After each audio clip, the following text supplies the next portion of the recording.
Police in Taft say a career criminal there is demonstrating what's wrong with the new state law that keeps nonviolent offenders out of state prison. That suspect is facing new charges that could have him spending 26 years in county jail. 23 ABC South County reporter Chris Ornelas is here to explain. Chris. Well, Roger Baxter is well known to law enforcement in Taft, but the law that keeps nonviolent offenders at the county level to help the state save money means he could spend the next quarter century inside the county jail. The authorities in Taft like to say Roger Baxter is serving a life sentence on the installment plan.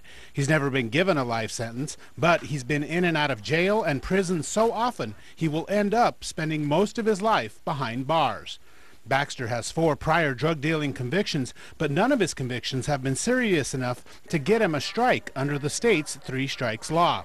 And his latest escapades could put him and the sheriff's office in an unusual position.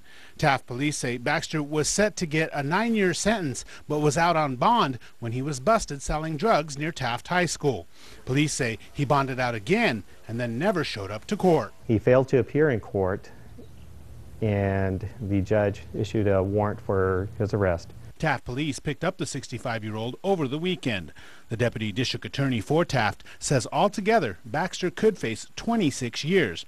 But because of AB 109, which went into effect 6 months ago, Baxter would serve all that time in county jail. Structurally, all county jail facilities were generally built to house somebody for only 1 year at a time. Even if you cut the 26 years in half for good behavior, that's 13 years at Lurdo. The more people that we get that are sentenced to these longer periods of time, the more difficult the population management will be. The sheriff's office says the cost to taxpayers would be more than $327,000 to house Baxter for 13 years.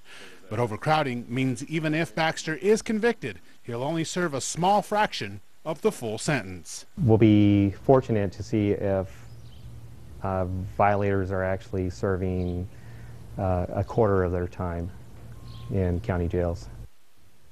Now, the county says they already have 1 inmate who is serving a 9-year sentence in the county jail.